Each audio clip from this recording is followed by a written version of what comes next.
Welcome to Human Risk, a podcast dedicated to the understanding of human behaviour as a risk. Here's your host, Christian Hunt. If you ever walk into a bar and don't know what to order, here's a potential solution for you. Order a Negroni. Not because it'll definitely be good, as you'll hear in this episode that is absolutely not the case, but because it might start an interesting conversation. On this episode, I'm exploring the art of that particular cocktail. But don't worry, if you're not a drinker or the idea of talking about Negroni sounds like an odd subject for a show about human decision-making, it's from the angle of what it can teach us about travel, curiosity, and conversation. My guest on the episode is Marc Ross. He's been on the show before talking about his professional expertise, which is strategy and communications. Marc is a geopolitical strategist who spends his professional life helping organizations navigate the complexities of global politics. But alongside that serious work, which sees him traveling a lot, he's developed a rather unusual passion project, documenting Negronis around the world.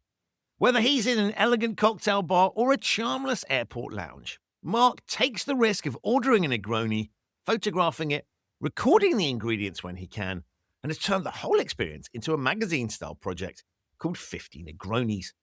I love it when people share their passions in a way the rest of us can learn from. And the thinking behind Marc's is really interesting and teaches us a lot about connecting with other people, enjoying life, and why not everything has to be perfect. We recorded this conversation high in the mountains at the Sundance Resort in Utah, the original home of the Sundance Film Festival, founded by Robert Redford, at the end of an event that Marc organises as part of a series called Brigadoon. You'll hear about that on the show as well. So while we do drink one and talk about the Negroni, what this episode is really about is curiosity, experimentation, creativity, and the value of doing things simply because they interest you. Please enjoy, as I know you will, my discussion with Marc Ross on the art of the Negroni. Marc, welcome back to the Human Risk Podcast.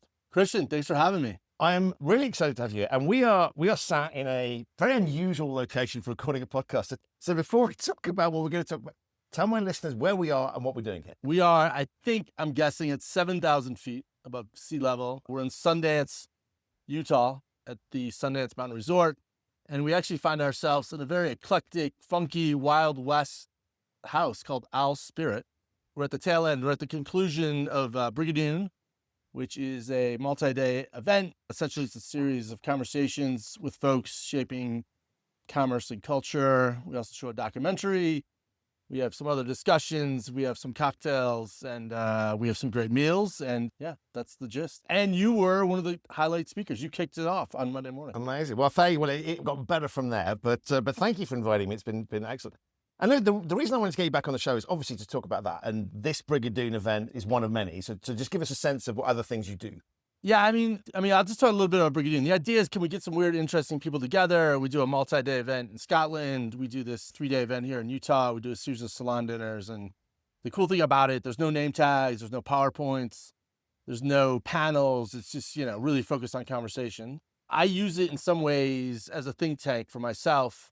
I also use it as an opportunity to connect with people that I normally wouldn't have any other opportunity professionally, I don't think, to connect with. But my day in, day out job, I'm a geopolitical strategist. I run this firm called Caracol Global. We are launching a new service. We're fractional chief political officer. Where essentially we provide intelligence, strategy, and communication services for Fortune 1000 and private equity firms. We're a very complex world.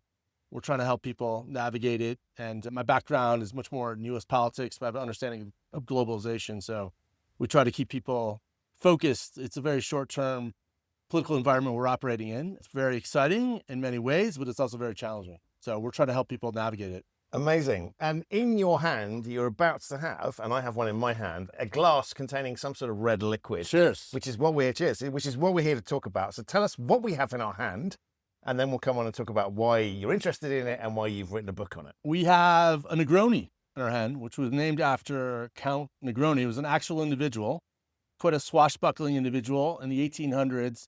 He'd spent some time in the States, and he came back to Italy, and he was in Florence, and he wanted something a little bit stronger than his normal cocktail. Normally, he would have basically a Campari and vermouth concoction, and the bartender added gin to make it a little more fortified. It's a classic 3 ingredients, equal parts each.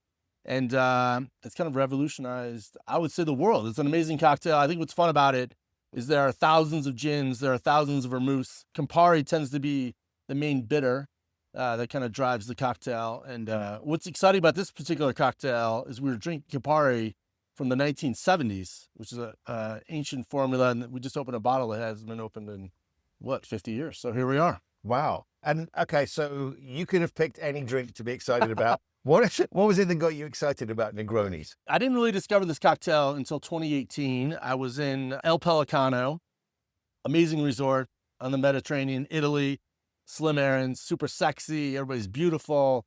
And there was a guy there doing a book event, Matt Harnack. He was serving Negronis. And I was like, this is fantastic. Didn't obviously love it at first. It's a very interesting cocktail. It's not something that leaps out at you. It's not a daiquiri, it's not like a rum drink. Right. It's a bit. There's a hit there, right? It's a bit, it's a bit in the color, but this squeeze of orange and just the Italian romance of it. I was like, okay, this is an amazing drink. I love Italy. And as I spent more time in Italy traveling around, the Negroni was more and more popular. And then I really got into it. It was one of Anthony Bourdain's favorite cocktails. I love Bourdain. And I just randomly, I don't know, I was never like a food porn kind of guy. And then remember that when Instagram came out, people were taking photos of dishes and different meals. I don't know, I just on a whim, I started photographing Negronis. And then I started tagging it 50 Negronis, right? And this is flash forward to 6 years later, 2024, I'm in San Francisco airport. I'd just flown back from Singapore to SFO. And, you're at an airport bar. What do? You order a Negroni. I was at the Fisherman's Wharf, not a great place, not a proper cocktail joint by any stretch of the imaginations. I order a Negroni. It comes out in a chalice, essentially designed for an IPA beer. It's totally ill proportioned. The colors look funky. And the woman next to me is like, bold choice. Read the room, dummy. Like, who orders a freaking cocktail at an airport bar? Right. And then it was like, there's a light bulb. I was like, this is great. This is fantastic. Like, there's something here. Like, let's capture Negronis. I'm traveling around. They'll be bad. They'll be good. This is cool. So there we go. And what's fun about it is it's evolved from there. I mean, the book is an interesting project. Now it's been this next edition, hopefully come out in June. 4 continents, 9 different countries, 50 different cocktail joints. Some great, some world-class, some actually dreadful. And it's been just a fun project. And I think what's been interesting is even you, other friends are sending me themselves having a Negroni. My cousin was in Belize last week and he's like, have you ever had a Negroni in Belize? And it's just kind of been a fun passion project. So this is your thing now. This is the trademark. It is actually, yeah. And I'm going to keep it going. I think like the 50 Negroni Volume 1, let's keep it going. I mean, there's a lot of cocktail joints around the world. It's a bit ubiquitous. And I think just the combinations are endless. And people are experimenting it. There's white Negronis. You can add bourbon. You can add mezcal. The vermouth section alone, there's so many different gins. Yeah, why not? Let's keep it going. Tell us about some of the ones you've discovered on the way. Let's start with the worst, and then let's move through to some of the awesome best. that you asked the worst, because most people ask me the best. Well, I know. I want to know where to avoid. Yeah, because I feel like I could be in the high-risk situation of thinking it's a good idea. Wouldn't it be funny to send Marc a picture? Yeah. I want to avoid what you're about to tell me. Yeah. No, I love that. That's good. Because I'm like, the best is like the most obvious. Because my answer is like the next one, right? Like, that's best is always subjective. I would argue 100%. worst is generally more objective. The worst have definitely been at airports, by and large. Just anything in a concourse, anything next to the jetway, disaster. The worst one I had was at a Greek restaurant in National Airport, DCA, Reagan National. It did not look like a Negroni. I knew from the second. It was also interesting. It was, in a rock glass like this, but it was served with a paper straw, a full-on straw that you would use to drink soda at a McDonald's. Right. Had like the paper on it, the whole thing. It's one of my favorite photos of all time. So the obvious question is, what were you thinking, right? I was like, this is brilliant. Because by now I had been probably, doing this for a year or two. And the initial project was like, I'll order a Negroni wherever I'm at. So regardless, right? Come high or hell we're water. Not seeking the best. We're seeking whatever we find. If I was in a place and it was the right time of day. What is the right time of day? I guess before. Airports is any time. Is that before 6 a.m. Okay, right. But no, that was the general rule. And then it kind of modified from there because it became And then I had like 100, 200. Yeah. And then I was making them at home, and it really became this so I really had to pare it down, but I wanted a collection of kind of good and bad. And I also wanted to kind of capture different cities I'd been to, Buenos Aires versus like, say, Edinburgh versus like Lyon, France versus San Francisco. And that was kind of the evolution. And so you're obviously taking pictures of them. Yeah. What else are you documenting? Well, yeah, they're quick gonzo, just on my smartphone, quick hit photos, not flashy, maybe a little bit of like, if there's like a coaster or some kind of reference to the place I'm at. And then the other thing is to capture the ingredients when possible. So what was the gin? What was the Campari? What was the vermouth? And that was, initially I took down copious notes on the precise ounces and all this nonsense. And I was like, this is crazy. Like, let's just get the three main components. What was interesting, you'll appreciate the Conant Hotel in the Mayfair, one of the best cocktail joints in the world, legitimately amazing experience. Everybody should go there once. They use two different vermouths. They combined the vermouths, which, the better places will mix vermouths, but they wouldn't tell me what vermouths they were. They wouldn't tell me what gin it was. And so in the book, it'll just say unknown, and then this disastrous cocktail, of course, it says unknown. Like, I have no idea what it was. With no interest. Yeah. Well, the person serving it didn't even know what they were making. So I didn't get so precious that I had to know everything. But what got fun is I went to like different bars, like, Bramble. I think when you tell a bartender, and this can be for any cocktail, I think, if you express, most people ask you what gin you want, my answer would be like, what vermouth do you have? Because I want to tell them, like, listen, like, you could sell me Monkey 47 because it's expensive, but I'm happy with the Beefeater if it's the right vermouth. And I think like having a little bit of respect without being too pretentious about it, but letting the bartender like, hey, I really like this drink. I'm working on this project. They're like excited. They're like, oh, you should try this vermouth, from Spain. It has fortified orange. This isn't in the new book, but I just had this cocktail in Ann Arbor, Michigan. They infuse their own gin with orange peels. It's kind of exciting when you talk to people, and it's a craft. They put the extra time and effort into it. I've also found restaurants that have a Negroni on the cocktail menu are very intentional. They're like, this is specific, it's good. So that's a good indicator. But there's a great Syrian restaurant I went to, and they added cardamom and rosemary, fantastic. It was arguably probably one of the best cocktails I've ever had. There's one in Florida Atlantico, this amazing bar in Buenos Aires. They serve with the eucalyptus, and they add a splash of Atlantic seawater. So it's a saltier flavor. So yeah, this is like, it's so cool, right? Somebody was like, let's have a Negroni, but add seawater. I was like, amazing, let's do it. The passion for this just comes through in your voice, right? Because on the face of it, it's like a sort of very, very strange quest, because it's not the mission to find the perfect one. It's just like, let's see what we can find on the way. But I like kind of the adventure journey of it. I think Bourdain has always been very inspirational, and I think there's a lot of quality in like high-low, and I think we talked about earlier today. Like sometimes the journey is what it's all about. It's not about the perfect. You want kind of the rough and tumble, and you don't want things to be perfect, and it's also kind of like a unifier. Going around the world, having some kind of monality, and I think also it shows interest in these. The cocktail culture has gotten really, really good, and I think there are folks that are amazing bartenders. They're obsessed with ice, which is like, I kind of appreciate the passion of it. And I also appreciate just the scale of how many different combinations. There's a bar in Singapore called Atlas, which is this amazing Art Deco building. In it, the room itself is worth the visit, but they have 100 different gins, Wow. That's like amazing. Saying, talking to a bartender and, hey, let's try this. Have you tried this? Or we were in Covington, Kentucky with some of my buddies. And what's interesting is Covington's across the river from Cincinnati, but it's in bourbon country. So they had bourbon infused gin, right? They made me a smoky gin, right? They were like, oh, let's try this. Have you thought? And that added a whole different complexity. So it's fun because bartenders, I'm sure they pour a lot of rum and cokes, gin and tonics, but hey, Let's have a little bit of fun. And for them, it gives them a chance.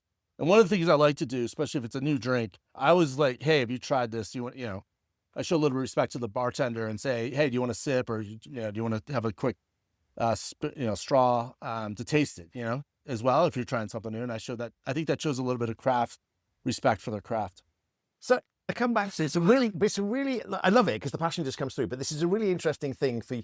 It doesn't sit obviously with what you do as your day job. And yet your day job involves a lot of you, and this is part of your personality, right? This is just something that you care about. Well, I think it does because I travel a lot. I think it's like culture, geography, like the vermouth in Argentina is totally different than the vermouth in Spain. And it's like having a respect of like the local culture. Like in Argentina, they use much more wine for like very, very wine forward vermouth. Whereas in the States, you might have and the French have a different concoction, and there's so many different vermouths in Italy. So I do think like having an understanding of kind of geography, culture, different people. I think like one of my main jobs is, it would be great to be America first. That sounds great on the campaign trail. Mm-hmm. Yeah. But in reality, there's 185, 100, 200 different countries in the world right. who may also have a say in how things are going to operate. And I think what's the adventure part of it, I think is really important. And understanding where place and stuff comes from has been kind of like the through line, I would say, and just, the traveling, understanding other cultures.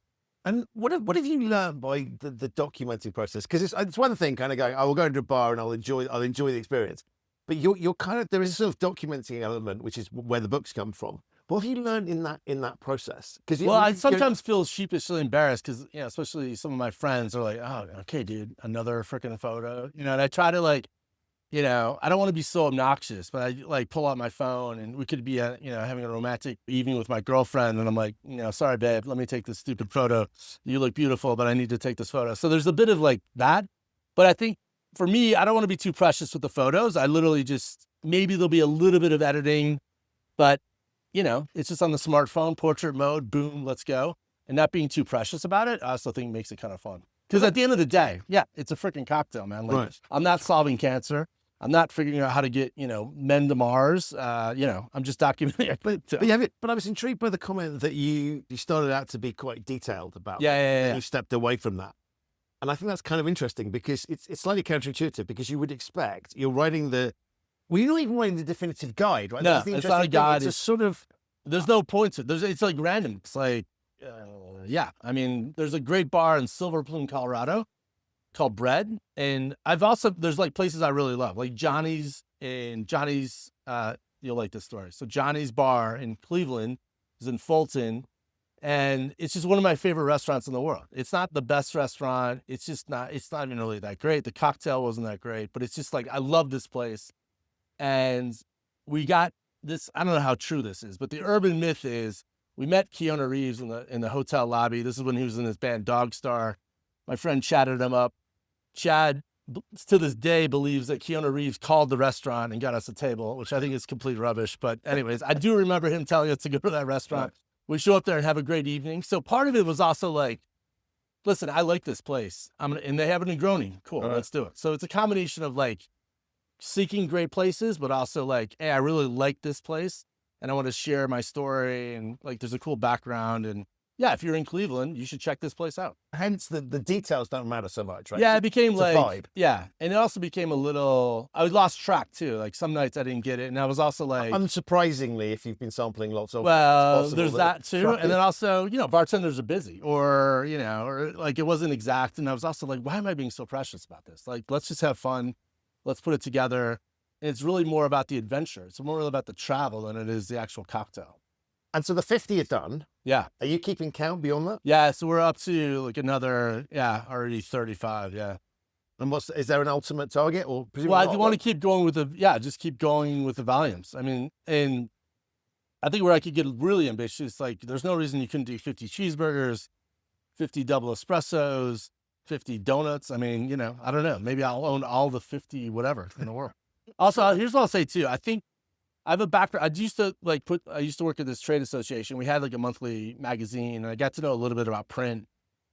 Print generally isn't that expensive to actually put stuff together, get it to a printer. What's expensive is the human input, right? But paper in general is pretty cheap. Like, and I think I love magazines as well. Mm-hmm. So I think there's that passion. I love zines. I just love graphic design.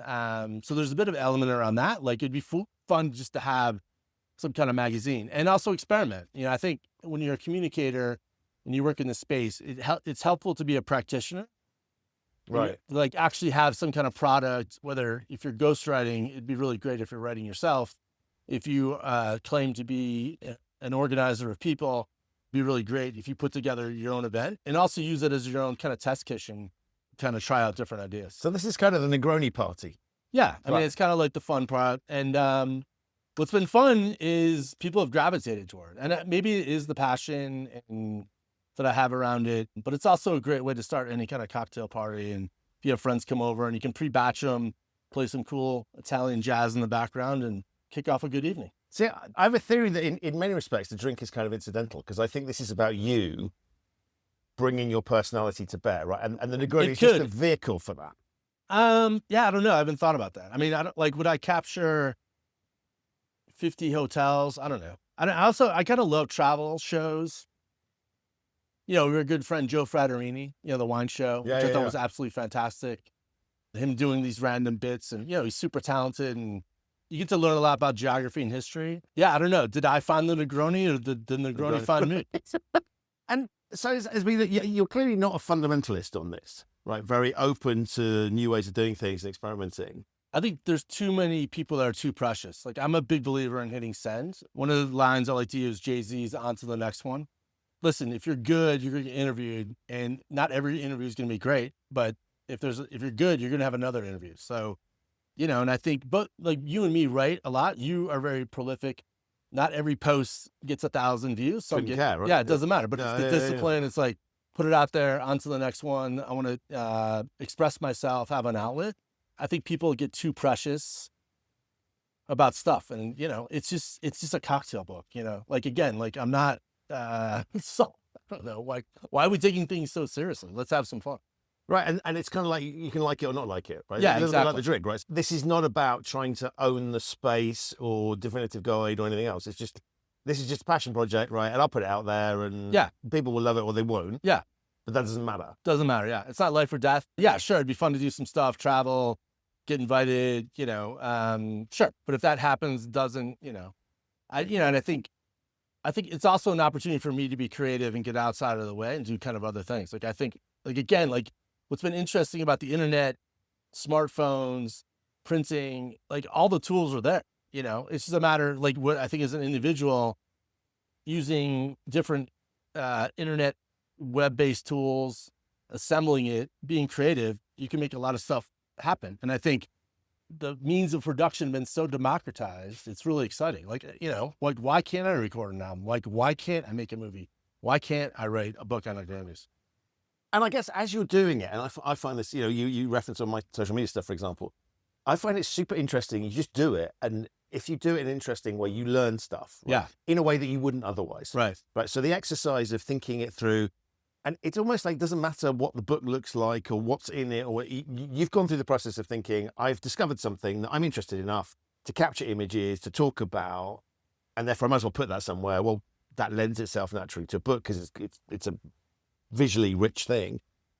And so I guess to a certain extent, I think this is a really good example of sort of just playing, being incredibly playful with something that, this isn't going to generate massive commercial riches, but that's not the point. The point is you're experimenting. And I think back to this is where I guess, thinking out loud, this is, I guess, where it does link back to your day job, which is you're playing around with modern communications channels, technology. So you're picking up skills around that. And I think one of the reasons I wanted to talk to you about this is, it's fun, it's interesting, and it's an entertaining thing. And I want to introduce more people to this great drink that you foisted on me. Because I tell you, you've solved a problem for me. If I go into a bar and I'm not sure what to have, my go-to historically would have been a gin and tonic, which actually I end up with a fight because I some of the gins I just don't like, and I'm a bit puritanical on that. Yeah. And it's kind of I just want to drink. And so I love it because I can just go to this, and the purpose of this is, I've got something I can send to Mark, right? So it's almost like seeking approval. So thank you for doing that for me. But I love the fact that it's a vehicle to play. Yeah. And you will be learning things that are relevant, that are helpful to you as a person, but also helpful to you in your craft. Yeah. And I think, I was going to say, I think we want to be creative in what we do and having a little bit of fun. And, it's also, I guess, a way to encourage other people to not be so precious. And there's a lot of examples. I think of our David Hyatt, what he does that yearly kind of yearbook when he was running Hyatt Denim, and absolutely fantastic. He's selling jeans, but he also has one of the best magazines that comes out yearly, so I think in the world, there's so many different things going on that I think you need to hit people if you're building a brand or building a campaign in different vehicles. Because I think like like me as an individual, I may love YouTube, I may love Instagram, I may love podcasts, but my audience may love a magazine. They may love events. Right. They may love documentaries. And you'll never know until you play, right? Right. And I think the key as a communicator, you got to go where the audience is. It doesn't really matter what you like. And I think now with so many different tools, you can really maximize content and play in different spaces. But that's interesting because there's two ways to look at this, right? So you could say you got to go where the audience is, or you could go, I'll put stuff out in a particular format and find whatever audience is out there for that. Yeah, but you wouldn't know without trying, right? So in some ways it's, and the barrier to entry is so low. Like I said, I could print 100 magazines for, I don't know, $1,000, like no big deal. I mean, what's $1,000? Right. If you're going to be successful. Yeah, totally right. I'm intrigued by the idea of flow, right? Stuff that we do this sounds like an exercise that you don't have to even think about it, right? You've built the workflow. This is just something you do naturally. I will just take a picture of it. It's not disruptive in any way, shape or form. It sits naturally with who you are. And so what I love about it is it sounds utterly frivolous and silly, but it's a great opportunity to just put something into your life. Yeah. That can, there's clearly a joy in drinking the drink, right? That's the most important thing.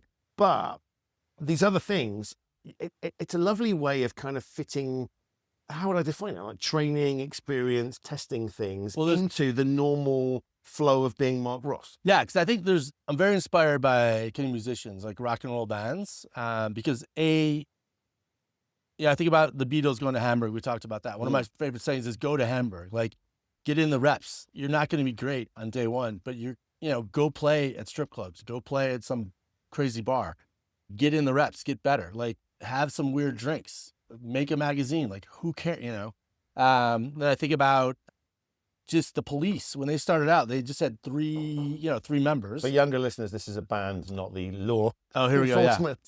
The Sting. Yeah, this is an actual rock and roll band, but they had 3 members and they had a very simple kit. They had a very simple drum kit, a bass player, a guitar player. And one of the intentional decisions they made around that was so they could get around London quickly, right? They didn't have to move a lot of kit. They could get in a cab and go play 3 or 4 shows. Again, kind of getting in the rep. So, I guess kind of like initially, right, I was gonna be very puritanical, like get the exact proportions, then I was like, what am I doing? Let's be like because Police. If Let's just somebody be kind of wants moving quick. a guide to making Negronis, It's there's out there. probably something out there already, right? And it's gonna be better than anything exactly. It's gonna be better than anything I can do.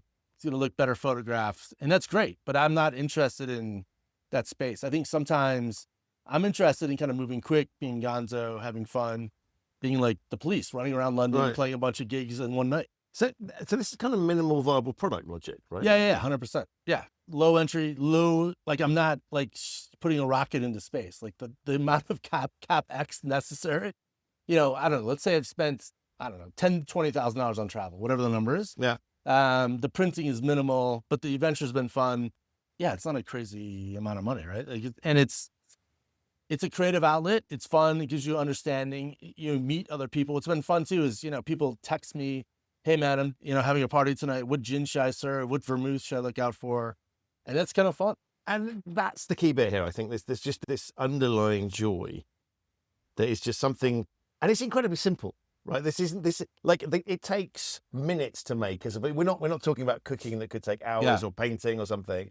This is like very, very quick hit of joy. Yeah. And I think what's been interesting is initially, I will say initially I was going to do very DIY and the magazine was going to come out.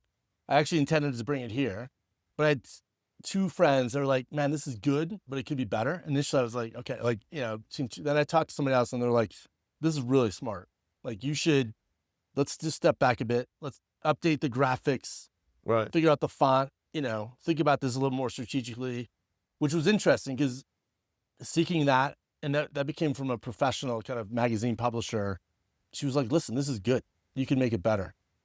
So that was kind of refreshing. And let's do that then. But I wouldn't have known without trying. Like I ran some test copies. I printed, I wrote, I have like hard copy already. Like I could have passed out the mag, so to speak, the book. But having that kind of like pro say, hey, you could make this better, which is kind of interesting. I think a lot about, I do like posting photos on Instagram, and again, they're rough and ready, not overly focused, on my smartphone. But what's interesting was when real professionals, real photographers like one of my photos, that's kind of rewarding, right?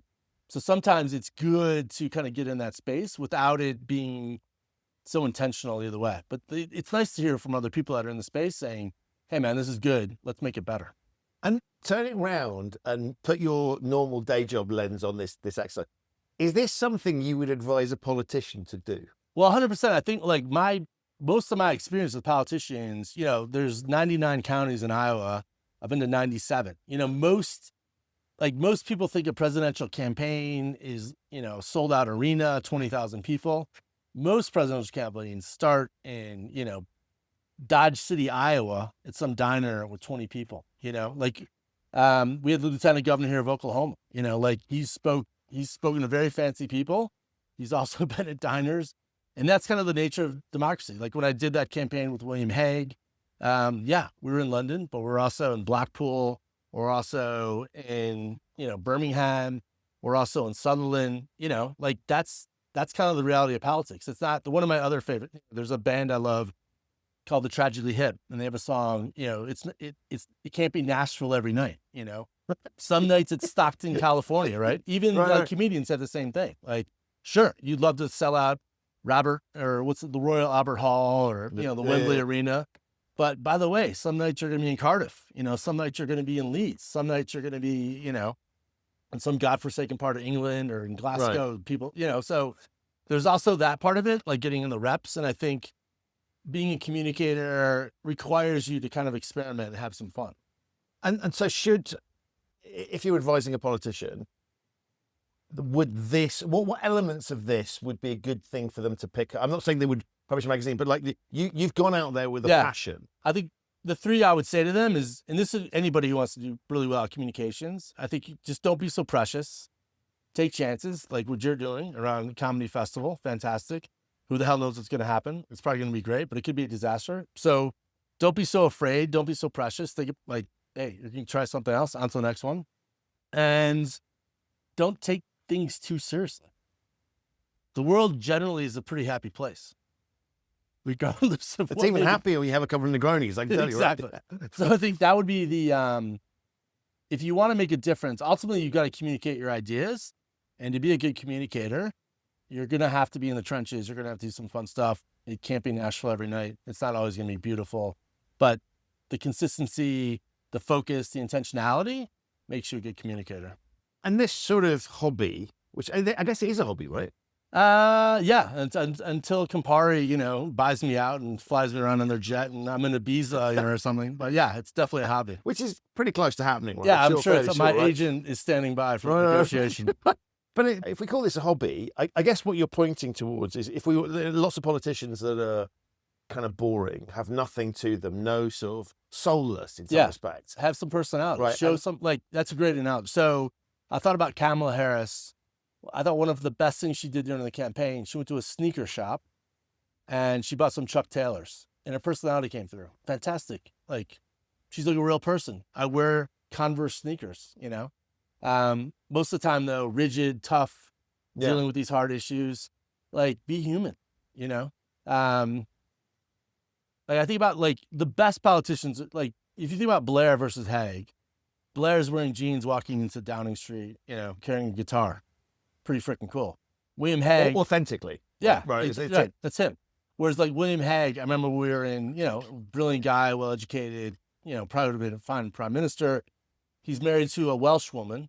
We're in some part of northern Wales. You would think he would know 3 or 4 phrases in Welsh. Right. And sure enough, he knew none. And disaster. I mean, you're like, hello. So the risk. So if I look to this and say you might not want to choose alcohol as your hobby, although that could be advantageous in certain things, but it's about the authenticity of it. But it could be antique shops. It could be diners. I love a hardware store. Why not 50 hardware stores? It doesn't have to be, vintage shops, ski chalets. Right. You also be higher minded. It could be libraries. It could be endless, bookstores. Just something you that is who you are and connect to it. And don't take it too precious. Like, it's like, who cares? It's a magazine about Negronis, right? Or whatever, or bookstores, or antique cars. Like the car culture alone, super interesting. Could be hot air. Maybe you like hot air balloon festivals. Maybe you like again, hardware stores. They're absolutely fantastic. Like stuff like Main Street or the High Street. It could be a haberdashery. Who knows? And you clearly love fish and chip shops. I mean, it's endless. What we could do around 50. So denim jeans. So not only do you clearly love Negronis, but I feel like this pod is getting more interesting as I finish. Yeah, totally. Well, we may need another one to sustain us after the episode. But it's as I look at this, you clearly do a job that you love, and the event that we've just been at wouldn't have happened if you'd organised it in a sort of logical manner, right? This is you going, what do I think? You're putting on a great show, right? The start point is I have to put on a great show, and it's just you bringing yourself to an event. And that really shines through. And I think what's really interesting about I appreciate you saying that, because I mean, you could rent out a Hilton in Wichita, Kansas, and do the same program, but it wouldn't have. Well, I wouldn't be there. Well, yeah, exactly. Which may be an advantage, of course. But no, it wouldn't. But like, yeah, I mean, logically, you'd go to the our friend Rory Sutherland. Yeah, you could go to the Excel spreadsheet, run the numbers, and be like, yeah, are there cheaper places? Are there easier places to get to? But, like, we're already doing that. Let's do something fun. And I think that you seem to have found a job that suits your, not just your skill set, but your personality, right? So you clearly love what you do. And it's been really interesting over the past few days listening to throwaway comment. You read all the papers, right? And the natural presumption, that means all the major US ones. But that doesn't mean that at all, right? It means you have this international, I'm imagining the breakfast table in the Ross household. I wish. Filled with as many, because you found... I guess if you found your vocation, is that a fair way to describe it? Yeah, I guess it hasn't. I don't just mean the Negroni. But no, like I think I love what I do. I've always been super interested in politics. I guess I'm not, if I'm being totally honest, not exactly where I want to be professionally. And that could be more ego driven. That could be, just, I'm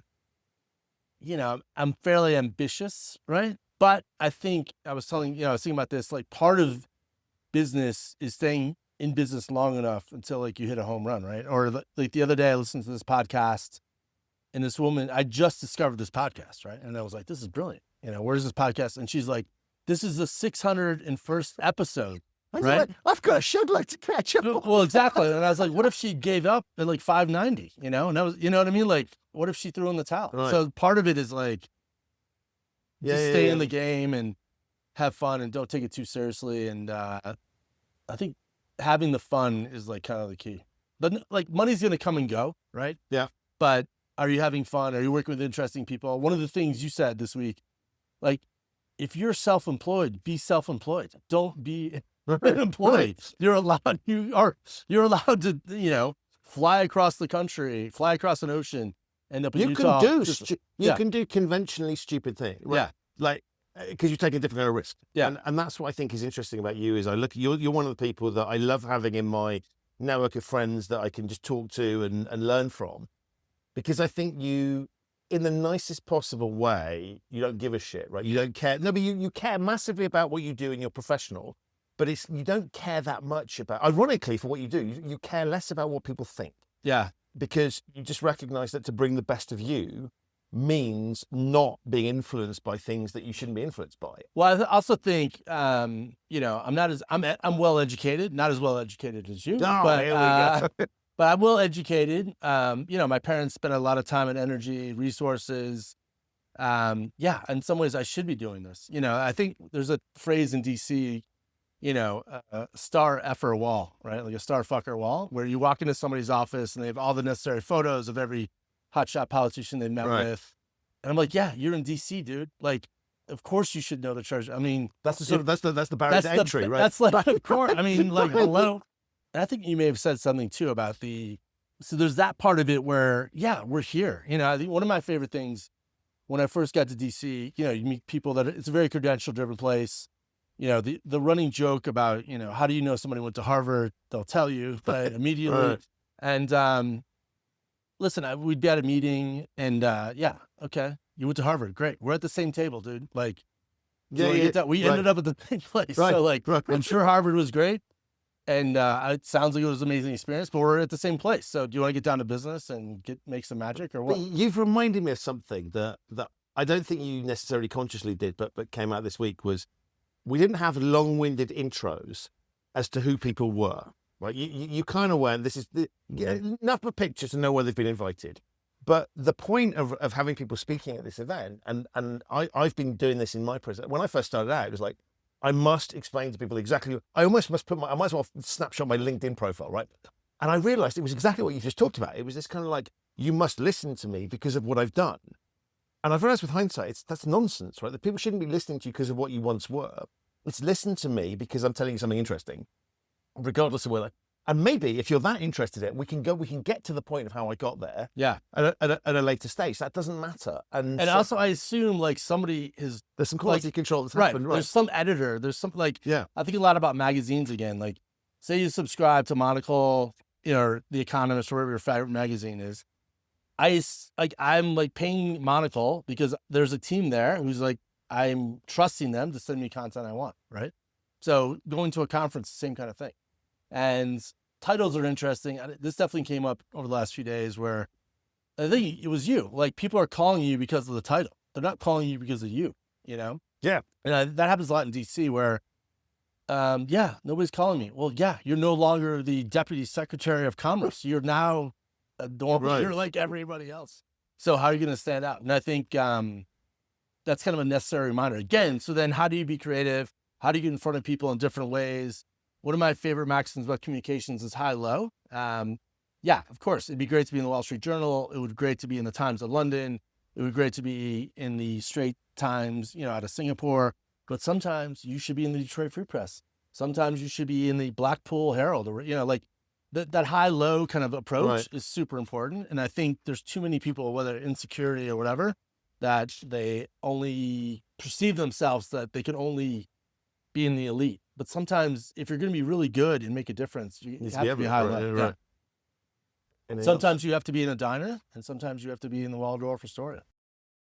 So, Mark, we could keep talking, but our Negronis are almost out. Which makes me feel like we should go and get another one. But before we do that, tell my listeners, one, what you've got coming up that they could get involved if they wanted to. Secondly, how do they get hold of you? Yeah, I would say if you're interested in Brigadoon, go to Brigadoon Live, brigadoon.live. Focus on the live. We got a dinner coming up May in DC. Love to come by if you want a family style dinner with some cool, interesting people. I guess the other way, if you want to stay in touch, I do a daily newsletter. If you go to Caracol Global /contact, you can sign up for that. And I do a rundown of probably the most important geopolitical issues of the day, but also talking about culture and sport. Again, that high-low approach. I think the most interesting people will know who the Prime Minister of Finland is, but they also may know that, David Beckham did X, Y, and Z. So there's a high-low approach on the communications. Love it. Well, we've got a high-low approach to our Negroni. Another one coming up. Mark, I want to say firstly, thank you for inviting me to what was a brilliant event. And genuinely, I think you've curated something incredible. But you also curated a fabulous Negroni for us to see us through the episode. I can't wait for people to see the book and to also see on social media some of the things that drive your passion for this particular drink. Well, I appreciate you so much making the trip. You're a huge, you're a big inspiration to me. You're doing some great, amazing stuff. The train journeys, I think we need a train journey to Florence to have a Negroni. We will have Negronis on the train and when we get there. So all to be arranged. Look, Mark, thank you so much. It's been an absolute pleasure. So that's it for this episode of the show. My enormous thanks to you for listening. And of course, to Mark for appearing. To find out more about him, his advisory business, the fabulous Brigadoon events, the Sundance resorts, and of course, Negronis, have a look in the show notes. There are links to all of those there. You can also find a link to Mark's previous appearance on the show, which I highly recommend. What I love about Mark's Negroni project is that on the surface, it seems really frivolous. So the cocktail he's taking some pictures of, it's a little bit of a hobby. But underneath it is something much more interesting about curiosity, noticing things, and documenting the world around you. And above all, it's about experimenting without worrying too much about whether the result is perfect. Mark is not writing the definitive guide to cocktails. He's not yet trying to build a global drinks empire. He's just following an idea that amuses him and seeing where it leads. And in doing so, he's learning about places, people, culture, communications, and creativity. That spirit of experimentation is something I think many of us could learn from. Try some things out, be a little less precious, and create things just because they're interesting. If this is your first time listening to the Human Risk podcast, where have you been? But what an episode to choose as your start point. Thank you so much for joining me. You can subscribe wherever you get your quality audio content. The show is available on all of the major podcasting networks. If you like the show and have yet to leave a review for it, please do so on whichever network you're listening to. It really does help. And to discover episodes of the show that you might not have heard before, visit the show's website, which is humanriskpodcast.com. I will be back very soon with another episode of this show, but in the meantime, if you happen to find yourself in a bar somewhere in the world and decide to order a Negroni, then do one simple thing. Take a picture of it and send it to Mark. He loves receiving them. But above all, thank you so much for listening.